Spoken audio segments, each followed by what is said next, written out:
It's time for the 49ers Rush Podcast.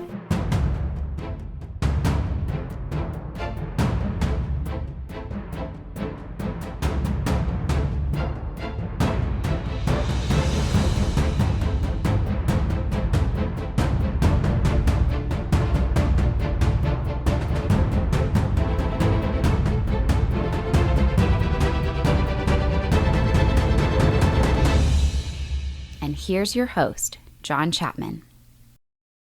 What is going on, 49ers fans? I'm your host, John Chapman, and welcome to another episode of the 49ers Rush Podcast.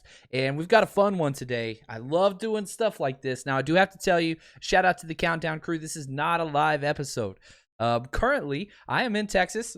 I'm celebrating with my family. We missed going back home. Seeing my wife's family, my kids' friends, and all that stuff last year because of COVID. So we decided to take the week to go back to Texas. So I pre-recorded this bad boy because, hey, we got to talk football, man. That's what we do. So this is not live, but do want to say all the hashtag CCs count for the next month's giveaway, which we're getting pretty close to. And we'll have something very, very soon for you there. Now, here's what we're going to do today. We're going to be going through and talking about the all NFC West offense. We're doing a complete first and second team, no rookies allowed, even though I'm sure some rookies will make it, but you got to play. We're going on what you've done in the past, not necessarily what you're going to do and potential and all those things. Got a couple questions that we're going to get through as well, and I do have to let you know this. We've already done the All NFC West defensive episode. That was a bonus podcast for our Patreon subscribers. So if you want to go back, they get an extra, kind of 2 to 3 podcasts a month over there. So if you want to do that, just go to patreon.com. 49ers Rush Podcast. That's there. Just go patreon.com, type in 49ers. You'll see us. Join us there if you want to get all those extra podcasts and film breakdowns, all that stuff. Just loaded another film breakdown. It was 40-plus minutes on Trey Sermon versus Clemson. God, that guy is just unbelievable. So those are there for you. Now, a couple emails that I want to talk about that I thought were really, really good. Speaking of Trey Sermon, somebody asked me in the past, or I think I put it out there on Twitter. I'm not sure where it originated, from originally, but who's going to lead the 49ers in carries this year? I said Trey Sermon. I really do believe it will be Trey Sermon just because he can handle the workload. Well, Russ reached out to me, and he said, it seems that your view of Mostert has changed from him being a stud back who is a constant home run threat to someone who should only get single-digit carries every game. Was the shift due to Sermon and Mitchell, or did you come to the conclusion as soon as the last season ended? Here's kind of where I stand on Mostert. I love Mostert. He's a 29-year-old running back. Not a lot of those, but because he's never got that many carries, he's not playing like an old, aging veteran running back, 29. He's never had more, Raheem Mostert we're talking about, 137 carries in season. That's the most he's ever had in his 5-year career. So, the problem with Mostert has been, look, we cannot keep him healthy. He's out there for a few plays, limps around. He'll play through the limps, but he's not as effective, things like that. I think you've got to keep him under 12. That's where that needs to be. Now, obviously, you get into the playoffs, you get into some of those crucial games down the stretch or division games. Yeah, you could, definitely give him some more carries. Very similar to what they did to the Vikings and the Packers, right? Yeah, if he's going all ham, all world, then you feed him. But that shouldn't be the game plan each and every week. You've got to keep Mostert healthy, and the mindset is a 20-game season, right? It's not even making it through 16 games. It's making it through 20. You got 17 games in the regular season. Then you got 3 games or 4 for the Super Bowl. That's the mentality. So 20 or 21 games, that should be the plan. And again, you look back, he's never had more than 140 carries. You give him 10 carries a game, that's 170 minimum, right? If he plays all the games, whatever. So I want to keep him under 12. But again, overtime, games on the line, important game, no problem with that. I think he should be the first running back out there on the field. He should be the clear starter. But I do believe Trey Sermon should have more carries, one of my keys to the game, if you remember back to in season, is always if the 49ers get 30 or more rush attempts, they're going to win. I think they're like 26-1 since Kyle Shanahan showed up with over 30 carries. I think they lost 1 game this year, perhaps, is one of those like 3 turnover games with Nick Mullins.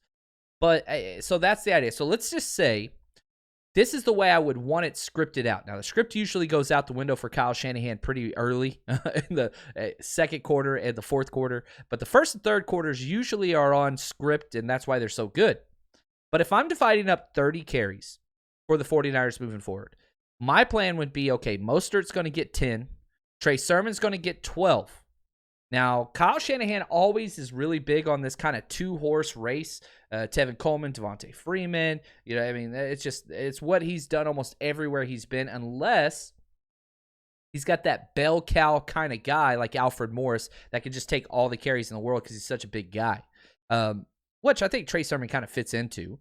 But anyway, Mostert 10, Sermon 12, Trey Lance 2 whenever he comes in. Now, Trey Lance isn't going to be starting for a little bit, so you take those 2 carries away. Kyle Juszczyk 1. He's averaged 1 rush per game since he's signed with the 49ers, so I think that stays true. He did get a little bit more work last year, but still, I think last year he had 17 carries, so it's not like, yeah, he got more work, a little bit more pass attempts and whatever else, but we're focusing on rush attempts. Now, Debo 2, and then whoever the running back 3 is, they get about 3. So again, 10 Mostert, 12 Sermon, 2 Lance, 1 Juice, 2 Debo. And then whoever RB3 is, whether that's Elijah Mitchell, Wayne Gallman, JaMychal Hasty, whomever, that person would get 3. And that comes out to 30. That's kind of what you want it to be. It's never going to be that because things change and whatever else. But that's kind of the mindset that I would have for this backfield. Kyle Shanahan's running game's as good as anybody in the NFL. We all know that. The offensive line, well, guess what? You updated 2 out of 5 starters, got a major boost in Alex Mack, and then you spend the second-round pick on Alex Banks. So you're expecting the run game to be even better than it has been in the past. And if Mostert getting single-digit carries all year means he stays healthy, I'm all for it. All for it. Health is key. Now, the good news is, I don't think that our running game or offense stalls this year like it did in the past when we lost all our running backs. I don't think that's the case. 1, because our offensive line's better. 2, I think we have a much deeper running back room than we did in the past. Tevin Coleman was basically done last year. Jerick McKinnon was completely done last year. Hasty showed some flashes before he had a shoulder, but when Mostert was gone, it was just done. It was done. And I don't think it's going to be that anymore. Another quick question. This comes from Tom. If you guys are listeners of the Pro Football Focus, they've got so many different podcasts, but what they did, they put out a ranking the top coaches in the NFL and top offensive play callers, but they didn't do the whole list. But here's the issue, okay? Kyle Shanahan was not a top 7 head coach, and he wasn't even a top 6 offensive play caller, which obviously PFF, everything that they do, you take with a grain of salt. But anyway, he wanted me to listen to the podcast and kind of put my take on it because they talked to it for about 40 minutes. And I listened to it, and I'll say this, I listen to a lot of football, generic NFL, coaching, scheme type podcasts, whatever I can find. And I love all that kind of stuff. But podcasts I can't listen to are ones that kind of start with like this very arrogant and like just talking down on people. It's like, I get it. Like, I'm a positive guy, whatever. But, man, they're just like, I listened to a 25-minute segment where it was, they were talking about coaches and Kyle Shanahan and all this stuff. And they just kept saying repeatedly, like, oh, well, the average fan doesn't even know. Oh, well, Twitter, they don't know anything. They just say whatever. And like, well, yeah, if you're just watching the game, then you wouldn't see what we see. And I'm just like, whoa, bro, like, chill out, man. I get it. But these people are paid your salary. Like, calm down. So they're just a very kind of negative group that was on this pod. I don't want to say their names or whatever, but I don't listen to that podcast for that reason. And they went through and they were talking about all these things and why they're, Kyle Shanahan's not a top 7 coach. I'm like, man, if half of your podcast is trying to justify why this guy is not a top 7 head coach, then I think you kind of miss the point. It's one of those things like if you have to ever say, I'm the one who's in charge here, you're not in charge. You might have the title. Nobody's listening to you. That's why you have to raise your voice and yell. Just because you're louder doesn't mean you're right. That doesn't change anything. Just because you yell doesn't mean people are going to follow. And it's the same thing. If you have to talk about why this person isn't in there for your whole entire podcast, I think you kind of answered your own question. If you were to, I've said this times before, let's say you wipe out all 32 head coaches and you go through and you draft 1 through 32, everybody gets to pick their head coach. Kyle Shanahan's going top 3. That's all there is to it. You say Bill Belichick, you talk about McVay, you talk about whatever. I don't care. Kyle Shanahan's top 3. In demand, in respect, you watch the plays that take place all across the NFL. Guess what? Everybody wants a piece of Kyle Shanahan's scheme. Okay, and you say, well, McVay and all those things, that's fine. Guess who McVay learned from? Guess who McVay coached under? And McVay's incredible. And if you wanted to put McVay over Shanahan, I don't have a problem with that. That's not what I'm saying at all. I'm saying Kyle Shanahan, it's a Kyle Shanahan coaching tree. McVay's going to have his, but you look at the people that progressed from under McVay, guess what? Most of those guys coached under Kyle first. And so take that for what you will. And I will say this, one of the key kind of terms that they used to not include Kyle Shanahan in the top 7 was that his lack of 4th down conversions. And it's like, well, wait a second. You look at what Kyle Shanahan's did, and I get it. You don't blame everything on injuries. But in 2019, he was top 5 in everything. I think he was 6th best in 4th down conversion percentage. Like, top 6. Like, he was up there. Yeah, it was bad last year. It was very bad last year. But even if you take away the outliers, he's still top 10 in the league in 4th down just in his time with the 49ers. And that's with Nick Mullins and C.J. Beathard and Brian Hoyer. Just wait. Just wait. The report card on Kyle Shanahan's not done. And when people disrespect the 49ers and kind of all those things out there, that's cool. Don't let that upset you. Yeah, you can respond and correct them and whatever else, but don't let it get at you. Like don't allow those people to, whatever. Again, you're talking about when Nick Mullins is in there? Okay, cool. Yeah, I'm all right with that. So I'll take whatever it is that you want there. Now, another thing that they brought up that I thought was interesting, they docked both Kyle Shanahan and John Lynch for how much they traded up to go get Trey Lance. And, there's some things that you got to remember. And again, context is key here. They called teams at 5 and at 4 first, and those teams said, no, we are not trading back. Then what do you got to do? You got to go to 3 or 6. And they were pretty clear who they wanted. And so they went up to 3 and got their guy. Maybe they did overpay. That might be the case. We don't know. We do know that the team was the entire NFL was very, very clear that they did not value Justin Fields and Mac Jones at all in the realm of the top 3 quarterbacks. Now, how many teams were high on Trey Lance? We may never know. That's just one of those things. We don't get to see the draft rooms, and nobody's going to talk about the quarterback that they had ranked high that they didn't have a chance at getting. I'm a huge Trey Lance guy, have been for a very long time, so I like the move. But who knows? Kid might not pan out. I don't know how that would work. Injuries, perhaps. Yeah, you seen another workout video just coming up on Saturday. I mean, good Lord, the dude's like working out with a different person or wherever he can, throwing to whomever. The dude's just a beast. So I'm excited to see him. We're going to have to wait. It's going to be a while. I still think week 11 is the first time Trey Lance gets his start. That's just what I'm projecting outside of injury. Anyway. All right, let's jump to the main section of this podcast, which I'm really excited about. But before we do, real quick word from our sponsor, betonline.ag.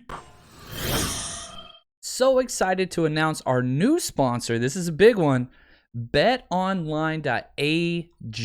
BetOnline.ag is one of my favorite betting sites, and here's the thing that separates it from everything else. In the offseason, they have so much NFL to bet on. It's an absolute blast. So head over there, use promo code 49ersRush, all caps, one word, 49ERS, RUSH, again, 49ers Rush as your promo code.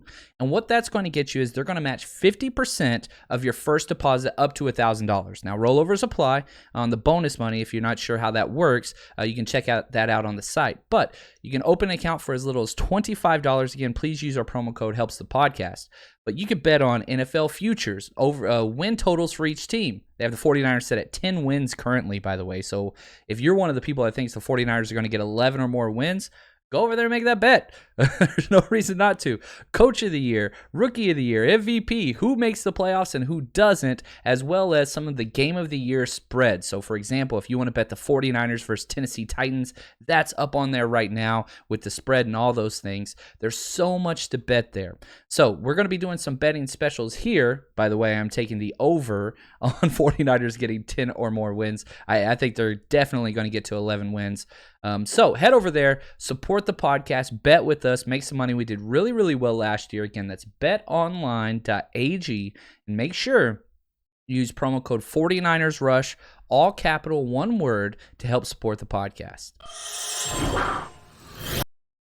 All right, let's get to the all NFC West offense. We're doing a first and second team, and here's how this works. Basically, we are creating the best 11-man starting offense using all four teams in the division, the Cardinals, the Seahawks, the 49ers, and the Rams.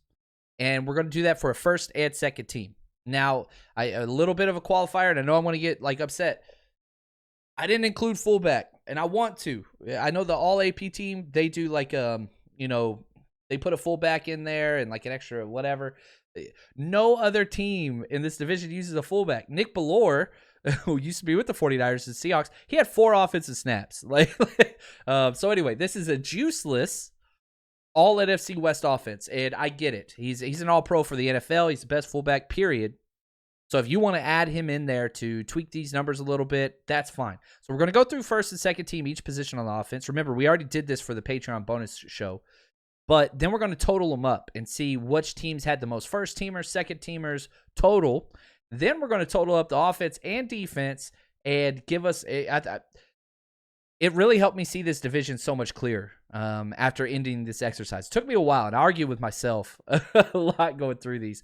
But the one position I did not argue at all, this was quarterbacks. I had Russell Wilson. He's the first-team guy. I don't think it's close. And then Matt Stafford's the second-team quarterback.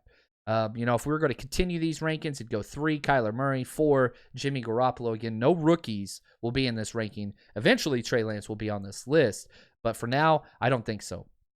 All right, running backs. Again, only one running back makes it for each. My first teamer, Cam Akers. A little bit of a shock here. And for all my fantasy people, I'm telling you right now, I will be putting in a side bet this year on Cam Akers leading the entire NFL in rushing yards. I think he's just going to go off with Matt Stafford there. I hate it. I don't like the Rams.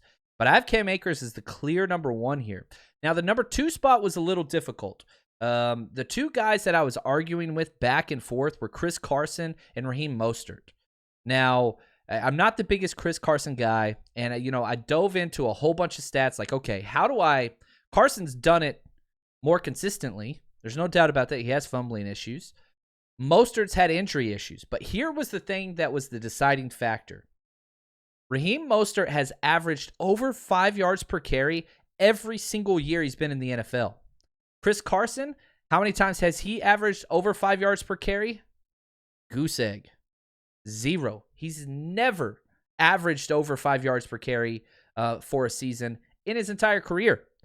So I'm giving the nod to our man, Raheem Mostert. It was close, and I don't have a problem. Again, you want to work these numbers out on your own. Actually, I'll tell you what. Put this in the comments. I'll go back and keep track of this. Put RM for Raheem Mostert or put CC. Oh, man, I hate CC. Put Carson. Type Carson if you think that he should be. I don't want to confuse our countdown crew with Chris Carson. He's on the enemy lines there. So who do you think should be the second team running back there? Raheem, RM, or Carson for Chris Carson? I'm curious to see what that looks like. But that's where we are right there. Now, wide receiver, I'm doing a 3 wide receiver set. And, man, this is solid. I look at the 6 guys named here. They're all freaking studs.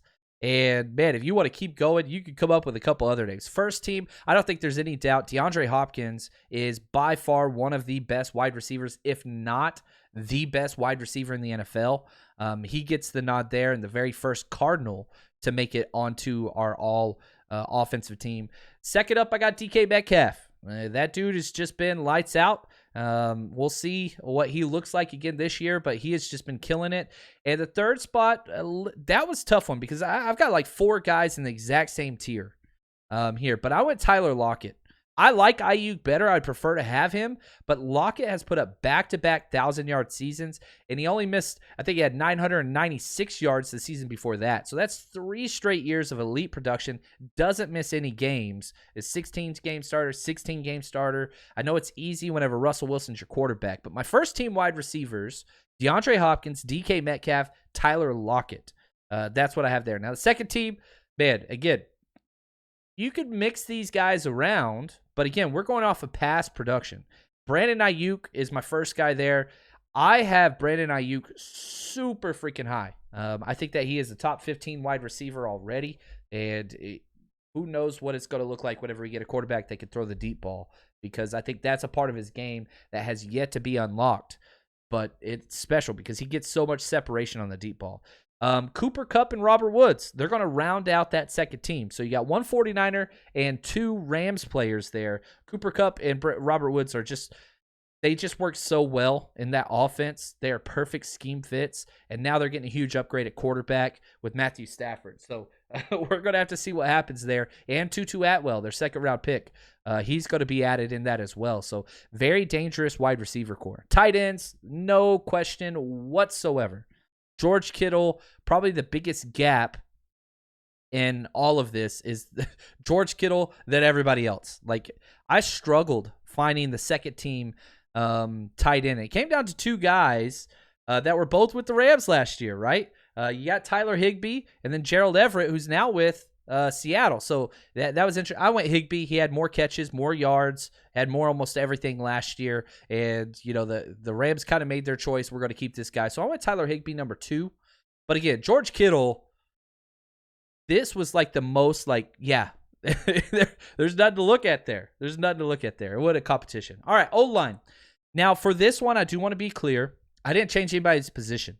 What they are playing, that's what I put them at. So I didn't even switch left guard to right guard. I didn't switch left tackle to right tackle. No.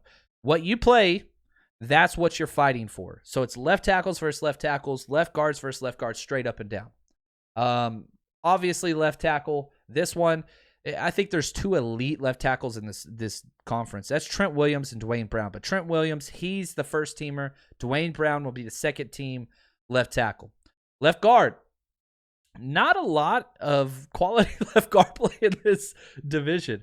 Laken Tomlinson was my first team guy by far. You look at, just PFF grades. You look at, sacks, pressures allowed. You look at whatever it is. He's top of the board. That's just what he is. So I got Laken Tomlinson. He's my first team. David Edwards of the Los Angeles Rams. He's my second team guy. Center, Rodney Hudson, who came from Oakland. Oakland blew up their team because they ran out of cash. Their owner couldn't pay these salaries, so he traded away Rodney Hudson. He traded away Gabe Jackson. And just like always, all these stupid owners, whether it's the freaking Texans or if it's the Oakland or Las Vegas Raiders, they always trade to our division, but not to us. It makes me mad. So anyway, Rodney Hudson, he is my first team NFC West offensive center, and second is Alex Mack. What a difference a year makes. You go from somebody that's never even played center in their life in Daniel Brunskill to now you have a second team, all division player in Alex Mack. And yeah, if you're one of those people that's like, man, Alex Mack should be on the first team, Rodney Hudson's playing about as good as any center in the NFL. He's definitely top 3. But yeah, if you want to put Alex Mack up there, I hope that he plays to that level. But I think it's a pretty clear 1-2 punch there. Now, another thing that I want to say before I get to right guard, Damien Lewis, who played right guard, he's moving to center now. So I don't have him ahead of Alex Mack. But the reason why he's moving to center is who I just talked about. Now we're to the right guards. First team, Gabe Jackson. Holy cow. That dude, when the 49ers and Seahawks play, I'm going to be watching Javon Kinlaw versus Gabe Jackson because that's just 2 behemoth physical specimen, just so physical the way they play. It's going to be a lot of fun to watch. Gabe Jackson is a hell of a right guard. And then I got Austin Corbett for the Los Angeles Rams. So that's my number 1, Gabe, number 2, Austin Corbett. And then we get to right tackle. And I struggled with this. I swapped these 2 guys back and forth like 3 times. And the 2 guys are Mike McGlinchey and Haverstein. Rob Haverstein with the Rams.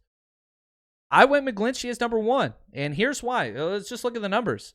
McGlinchey gave up 5 sacks. Havenstein gave up 4 sacks. But whenever you looked at run blocking, Havenstein wasn't even in the top 15, whereas Mike McGlinchey was number 1.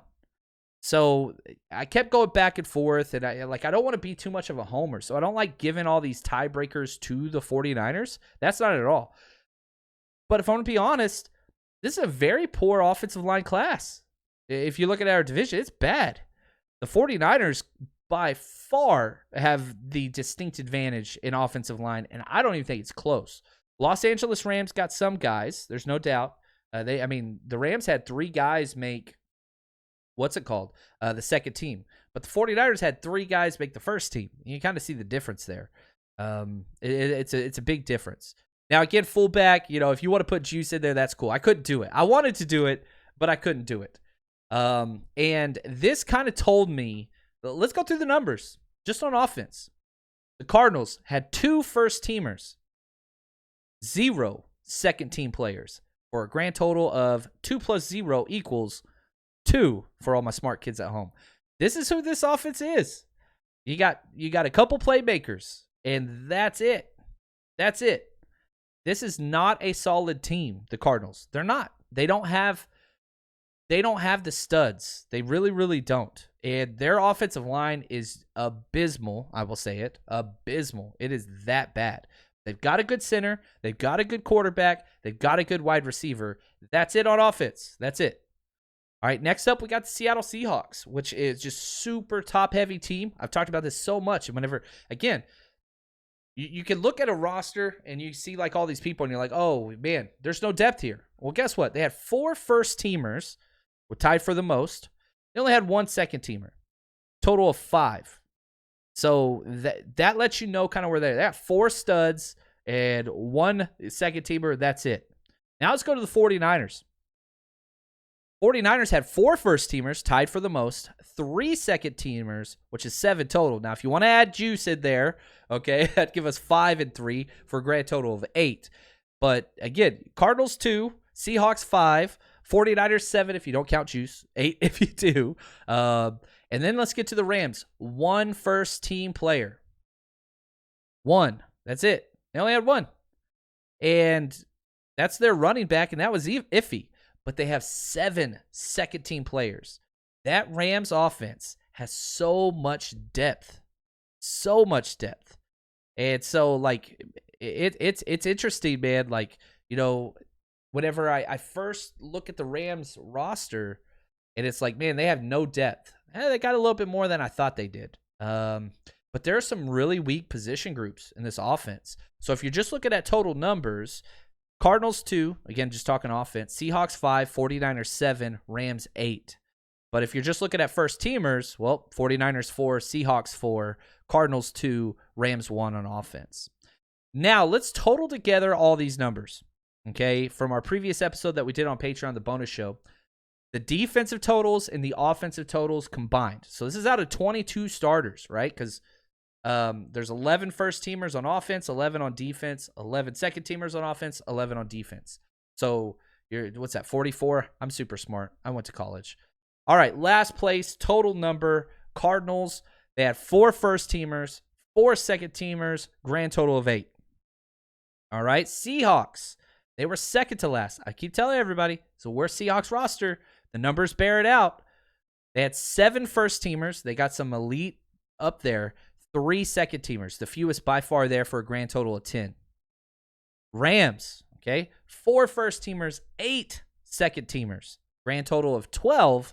And then the 49ers, they're last with the most for sure. First-teamers, 7. Second-teamers, 7.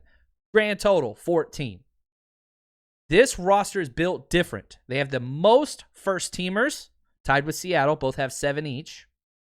But the difference is the depth that has been established. Again, 14 total for the 49ers, 12 for the Rams, 10 for the Seahawks, 8 for the Cardinals.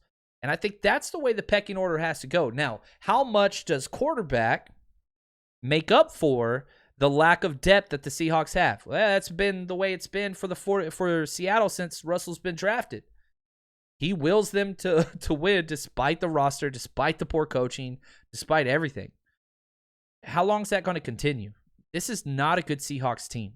They do have some top-end talent, a lot of top-end talent. But that depth is not there. Cardinals, they don't have depth or talent. And then you got the Rams, which, man, they only have 4 first-teamers. But those 4 first-teamers are pretty damn close to being first-teamers for the NFL.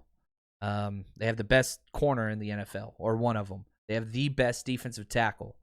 I think the running back's going to lead the entire, NFL in rush yards. I think he's going to be up there if he stays healthy. And then, of course, Stafford, put him wherever you want to put that. But the 49ers are definitely the team to beat. You look at these numbers, and it paints a very clear picture. If the 49ers can get quality, just decent to above average quarterback play, they're winning this division.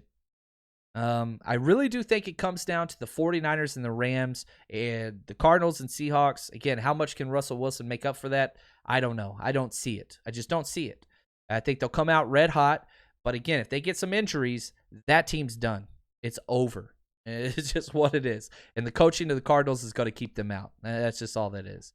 But I thought this was fun. And again, if you want to listen to the defensive one and go through the positional breakdown there, that's up on Patreon. But I hope that you guys enjoyed this. This was fun. And it kind of, again, you step back and you look at something, you're like, oh, this one's better than that one. But when you go through and you plug all these in, and tell me what you disagree with. I'm wrong a lot of times. So throw that up in the comments. I want to look back and see, man, if I missed somebody, maybe there's somebody that I didn't include on here. Again, no rookies were involved. But hit me up. Let me know what's going on there. But hopefully you guys enjoyed this. I'm going to get back to my vacation, spending time with family. So that's going to do it for us here. But like I said, vacation or not, you're still getting your 49ers Rush content. That's not going to stop no matter what. And I hope that everybody has a great week. And I will be talking with you guys soon. Hopefully next time I'll be live.